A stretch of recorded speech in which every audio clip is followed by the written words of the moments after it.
আমি যখন ক্লাস 8-এ পড়ি, আমার জীবনে এর আগে কখনো কোনো ছেলের সাথে কথা হয়নি। তো তখন হচ্ছে আমার আম্মার ফোন ছিল। তো আম্মার ফোনে হচ্ছে একটা নাম্বার থেকে ফোন আসতো। এই জীবনের প্রথম ওই লোকটার সাথে আমি কথা বলতাম আর কি।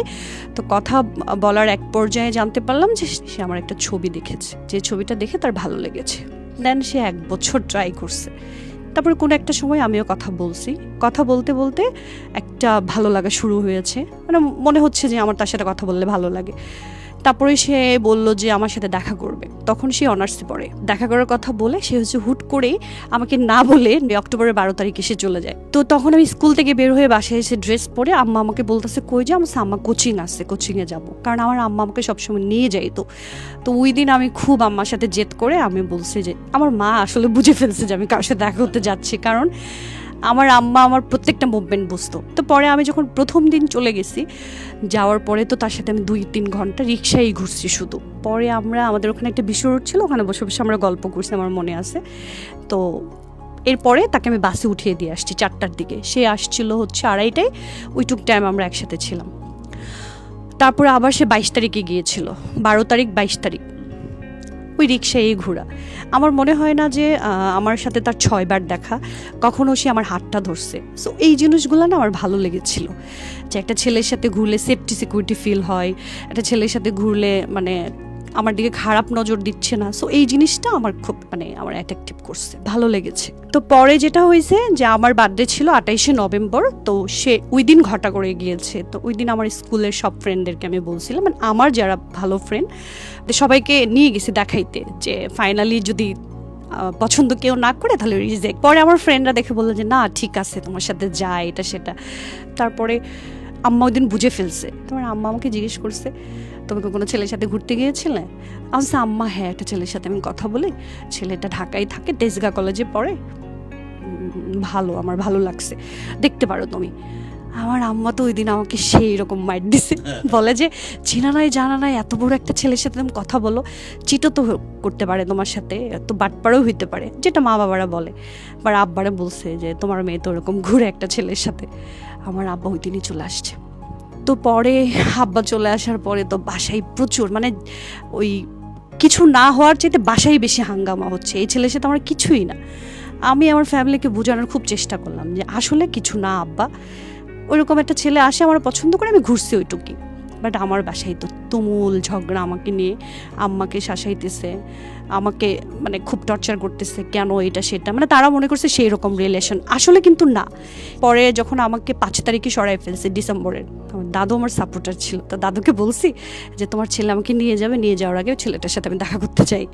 তো আমার দাদু আমার নানুর বাড়ির কথা বলে আমাকে এই ছেলের সাথে দেখা করাই দিছে। তো আমার দাদুরও পছন্দ হয়েছে তাকে। পরে আমাকে ঢাকায় নিয়ে এসছে, আমার চাচার বাসা নারিন্দা, তো ওখানে আমাকে আটকাই দিছে। 2.5 মাস আমার সাথে কোনো ধরনের কারো যোগাযোগ নেই। এর মধ্যে আমার চাচার বাসায় থেকে আমাকে পাত্র দেখানো শুরু করে দিল। এখন আমার কথা হচ্ছে, তোমরা যেহেতু আমাকে বিয়ে দিয়ে দিবা, তাহলে ওই ছেলের সাথে কেন না, তোমরা ওই ছেলেকে কেন দেখতেছো না? আমার আব্বার কথা হচ্ছে যে আমার দেখার প্রয়োজন নাই, আমার পছন্দের ছেলে ঠিক করে আছে, ওর সাথে তোমার বিয়ে হবে। এক পর্যায়ে আমি বাসায় খুব চিল্লাচিল্লি শুরু করলাম যে অ্যাটলিস্ট তো দেখবা। আর ওই ছেলেটার সাথে মাঝখানে আমার একটু ব্রেক দিক। আমাদের ওখানে একটা পাগলা মসজিদ নাম করা মসজিদ ছিল, ওই মসজিদের সামনে সে আমাকে কমিটেড করাইছিল যে তুমি কখনোই আমাকে ছাড়া অন্য কাউকে বিয়ে করবা না। সো আমার একটা প্রবলেম আছে, আমি যদি কমিটেড কোনো বিষয়ে থাকি সেটা এনিহাও আমি মেনটেন করার চেষ্টা করি। সো ওই জায়গাটায় আমি আমার আব্বা আমাকে প্রেশার ক্রিয়েট করছি। ওই দিনই তার নাম্বারটা আমার মুখস্থ ছিল, দুনিয়ার আর কারো নাম্বার না, আমার আব্বা আমার নাম্বার আমার মুখস্থ নাই। তার নাম্বারে আমি আমার আব্বার নাম্বার থেকে একটা মেসেজ করছিলাম যে আমাকে মান্ডা নিয়ে আসছে, শুধু ওইটুকুই বলছিলাম। বিশ্বাস করেন স্যার, আদৌ এই প্রশ্নের উত্তর আমি মিলাইতে পারি না। আমি তাকে সকালে বলছি 2টার সময় সে আমার বাসার সামনে, ওই সময় অ্যান্ড্রয়েড ফোনও ছিল না, একটা বাটন ফোন ছিল, সে যে ট্র্যাকিং করবে এখনের যে আধুনিকতা সেটাও তো ছিল না, সে একদম আমার বাসার সামনে। তারপর আমি তাড়াহুড়া করে আব্বার মোবাইল থেকে আবার ফোন দিছি। তখন সে তুমি কি জানো আমার বাসা এখানে? বলে কি না, তোমার বাসা এখানে আমি কীভাবে জানবো? মান্ডা বলছে, আমি মান্ডা এসে এখানেই দাঁড়াইছি। তাহলে আমি জানালা খুলছি, দেখে যে সত্যিই আমার বাসা।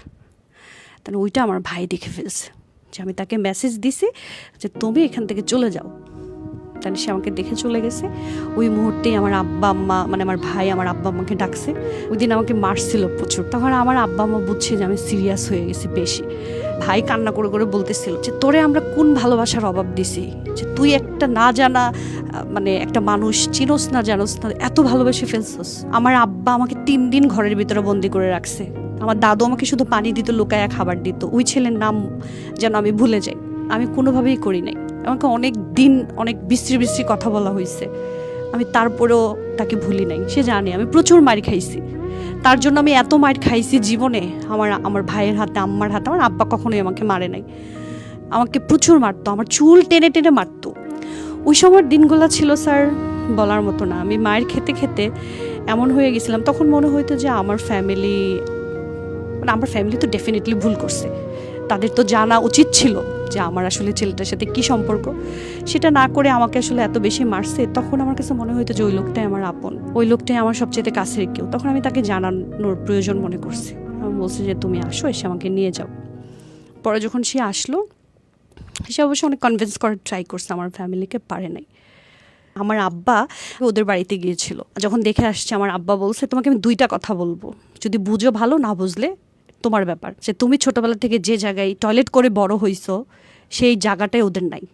আমি ভাবছি আমার আব্বা মনে হয় আসলে বেশি বেশি বলতেছে আমাকে সরে যাওয়ার জন্য। সেকেন্ড বলছিল যে তুমি যাদের কাছে যাবা, একটা মানুষ কেন্দ্রিক কিন্তু তোমার জীবন না, তোমার সবার সাথে থাকতে হবে। তা আমার আব্বা বলছে তুমি যত পরিষ্কার এত সুন্দর, তুমি ওখানে গেলে একটা কুৎসিত মানুষের মাধ্যমে যাবা, আর যেখানে যাবা যেখানে তোমাকে নিবে সেটাও কুৎসিত। এবার তোমার জীবন তুমি কিভাবে চালাবা এটা তোমার ব্যাপার, এরপর আর আমার কিছু বলবা না। আমি ভাবছি আমার আব্বা আমার ব্রেইন ওয়াশ করছে। এর আগে যেমন আমার ভাই যখন দেখছিল তখনও সেম কথাই বলছিল, তুমি যে জায়গাটায় যাবা ওই জায়গাটা আসলে তোমার জন্য ঠিক না, ভালো না, এই ছেলেটাকে আমার পছন্দ হয় নাই, এই ছেলে তোমাকে কখনোই ভালো রাখবে না। আমার আব্বা আমাকে ঘরের ভিতরে আটকাই দিছিল। আটকাই দেওয়ার পর আমাকে বলছে যে হয় তুমি আমাকে চাও আর না হয় ওই ছেলেকে চাও, কোনটা চাও। ওই দিন আমার আব্বা আমার সাথে এত খারাপ আচরণ করছে, তখন আমার মনে হইতেছিল যে আমি আসলে আর বাঁচবো না, মরে যাব। আর এমন অবস্থা হয়েছিল স্যার, মানে আমার ব্রেন কাজ করতো না। প্রথমত আমার ফ্যামিলিকে আমি বুঝাইতে পারি নাই, দ্বিতীয়ত হচ্ছে যে মানুষটার জন্য আমি অপেক্ষা করতেছি সেই মানুষটার সাথে আমার কন্টিনিউ কোনো যোগাযোগ হচ্ছে না। পরে তার ইংল্যান্ডে এক দুলাভাই ছিল, সেই দুলাভাইকে নিয়ে আসছে। আসার পরে আমাকে দেখছে, দেখার পরে বলে যে এই মেয়ে তো তোর কাছে থাকবেও না, এখন যদি তুই বিয়ে না করতে পারোস। কেবল ওই মেয়ে স্কুলে পড়ে, যখন এই মেয়ের ভালো ফিউচার হবে, ভালো স্টুডেন্ট। স্যার আমি কিন্তু 5, 8, 10 ফুলে বৃত্তি পেয়েছি। ওনার দুলাভাই দেখে একটা কমেন্টস করছে, এই মেয়ে থাকবে না তোমার সাথে, এই মেয়ে থাকার কথা না, কারণ এই মেয়ের সাথে তোমার যায় না। উনি বলছে যদি তুমি এখন বিয়ে করো তাইলে এখন করতে পারো, কারণ এখন ছোট আছে, তুমি বস করতে পারো। আমার আব্বাকে যখন বলা হয়েছে যে আমাকে বিয়ে করার কথা, আমার আব্বা কন্ডিশন দিয়েছিল। আব্বা বলছিল বিয়ে করলে এখন বিয়ে করে নিয়ে যাবা, আর নাহলে পরবর্তী তার কখনোই যোগাযোগ করতে পারবা না। আমার আব্বা মনে করছিল যে এই ছেলে আসলে ফ্লড, এই ছেলে আসলে বিয়ে করবে না। তার 2টা ভাই ছিল, সে স্টুডেন্ট ছিল।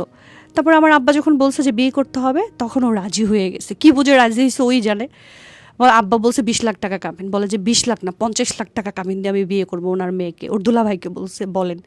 তারপরে যাই হোক বাদ বিতন্দ করতে করতে লাস্টে 5 লাখ টাকা কাবিন হলো, কারণ ওদের ফ্যামিলিতে 5 লাখের উপরে কারো কাবিন নেই। বিয়ের আধা ঘন্টা আগে এসে বলতেছে যে আমি তোমাকে বিয়ে করবো, তোমার কোনো আপত্তি আছে? আমি বলছি না, আমার কোনো আপত্তি নেই। আসলে বিয়েটা কি তখন আমি এটাই বুঝি না। আমার তখন মনে হচ্ছিল এই মানুষটার সাথে থাকলে আমি ভালো থাকবো, আর এত বেশি ভরসা করেছি, এত আশা করেছি। তখন মনে হয়তো আমার ফ্যামিলি আমার জন্য দোজক, আমার ফ্যামিলি আমার জন্য ইনসিকিউর। ওই যে আমাকে মারতো। আমার আব্বা আমার যেদিন বিয়ে হইলো একদম আধা ঘন্টার মধ্যে সব কিছু শেষ, হাফ অ্যান আওয়ারের মধ্যে বিয়ে শাদী সব শেষ। কবুল বললো, আমার আব্বা খাইতেও দেয় নাই, বলে যাও।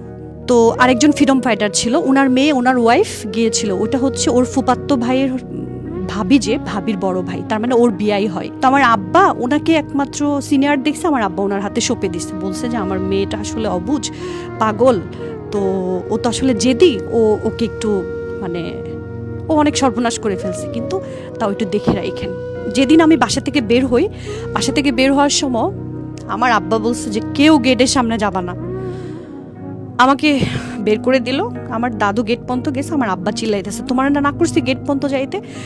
তো আমার আব্বারা বলতেছে তুই এমনি করতেছিস কেন, আমার নাতিটা চলে যেতেছে, একটু যাই। পরে বলতেছে ও তো নিজের পায়ে নিজেই কুড়াল দিছে।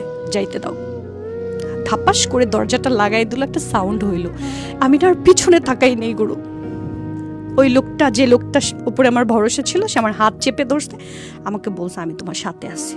পিছনে আর আমি তাকাই নেই। আমি ওই অবস্থায় গাড়িতে উঠে গেছি। খারাপ তো লেগেছে, আমার চোখ দিয়ে পানি পড়তেছিল। মানে আমার আমার মানে আমার আমার মানে ভিতর থেকে যে একটা কষ্ট, ওইটা শুধু ওইটুকুই ছিল। আমার ফ্যামিলি আমাকে এরকম করে বিদায় করে দিল। মানে মানুষের তো একটা বিদায়ের একটা পর্ব থাকে। আমার দাদুকে আমার কাছে আসতে দেয় নাই।